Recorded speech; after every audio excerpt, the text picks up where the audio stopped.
Bonjour, je m'appelle Rim, je suis étudiante à la maîtrise à l'Université McGill dans le département de médecine familiale. Je veux présenter mes excuses, mais mon français n'est pas très fort, mais j'essaie de... Au début, je veux présenter mon projet de thèse. La question est quels sont les effets négatifs de l'utilisation d'informations d'Internet santé et comment on pourrait en les éviter. Comme nous avons entendu, tous les gens démontraient un intérêt à devenir plus impliqués dans leurs décisions de soins de santé. Et ça, c'est reflet dans une demande sans précédent pour obtenir de informations de l'Internet santé. 72% des adultes utilisent l'Internet. C'est un Pew Survey aux États-Unis. Les effets sont généralement positifs, par exemple l'empowerment ou être plus impliqué dans les décisions de soins de santé. Mais comme tout le monde utilise Internet tout le temps, c'est un problème qui arrive souvent. Il y a des résultats négatifs qui sont connus, comme le cyberchondrie, mais nous devons identifier plus ces effets négatifs et trouver des moyens de les prévenir. Pour les derniers 2 ans, j'ai travaillé dans une revue de littérature systématique mixte. La question est quels sont les effets de l'utilisation des informations d'Internet santé. Et nous avons suivi toutes les étapes d'une revue systématique et faire une analyse thématique qualitative. Et nous avons trouvé 66 études qui rapportent des résultats positifs et 23 qui mentionnent au moins un effet négatif.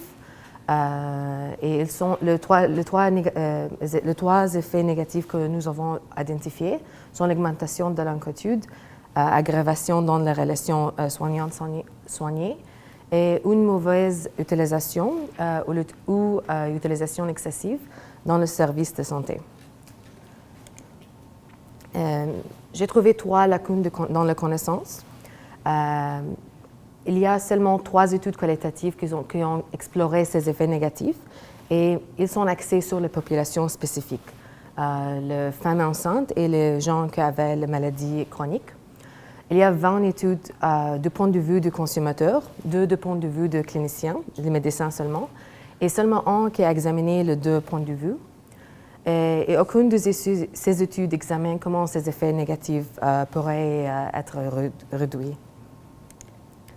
Mes questions de recherche pour mon projet étant de point de vue du consommateur d'information, quelles sont leurs expériences négatives d'utilisation d'informations de l'Internet santé et quelles sont les stratégies suggérées par ils pour éviter ces expériences. Et la deuxième question, du point de vue de consommateurs, de professionnels de la santé et de bibliothécaires de santé, quelles stratégies permettent de prévenir ces expériences négatives? J'ai conduit une étude descriptive exploratoire qualitative dans 2 étapes. La première, c'est avec le consommateur d'information. Et la deuxième étape, c'est avec le professionnel de santé, le médecin, l'infirmière, le pharmacien et le bibliothécaire de santé. J'ai créé un court sondage avec SurveyMonkey. Et j'ai partagé ce sondage avec le social media. Et pour recruter le consommateur d'information, j'ai réalisé des entrevues par téléphone et j'ai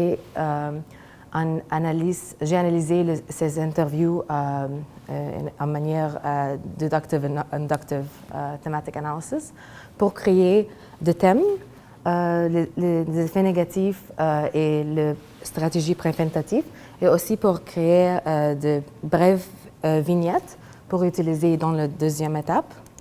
Et la deuxième étape est avec 10 professionnels, 3 médecins familiales, 2 infirmières, 2 pharmaciens et 3 bibliothécaires. J'ai réalisé des entrevues en personne et fait la même analyse pour créer des thèmes des effets négatifs et aussi des stratégies préventatives. Pour la première étape, pour les effets négatifs,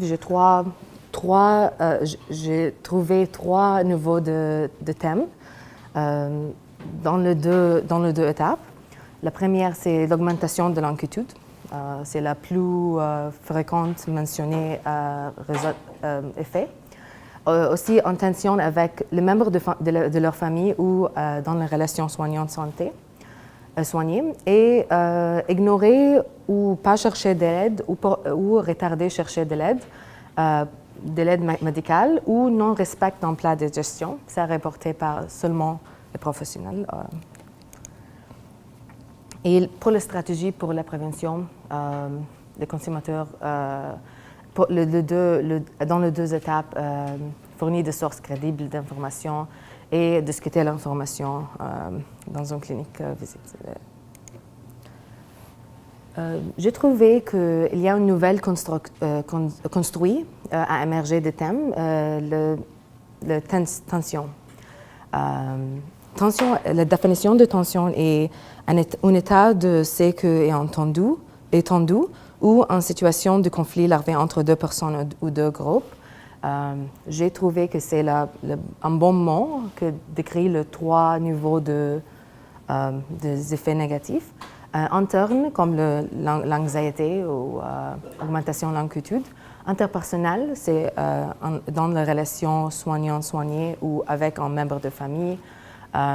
Et une tension entre un individuel et le lié au service. Par exemple, non-respect de plan de gestion ou remplacer leur médecin avec l'information. Pour les stratégies pour prévenir ces effets ou ces tensions, je trouve aussi 3 niveaux.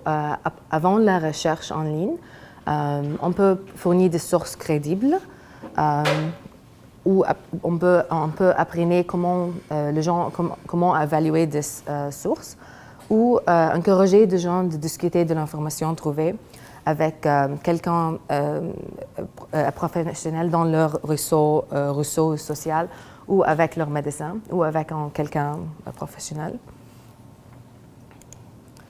Il y a des limites pour mon étude. Les participants pour la première étape ont recruté par de social media. Et pour ça, la majorité de mes échantillons sont moins de 35 ans.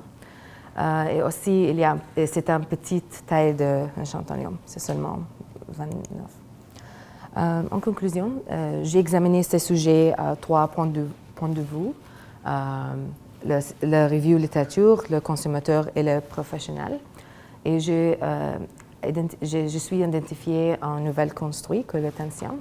Et un modèle conceptuel a été proposé. Et je suis proposé la stratégie de prévention. Merci.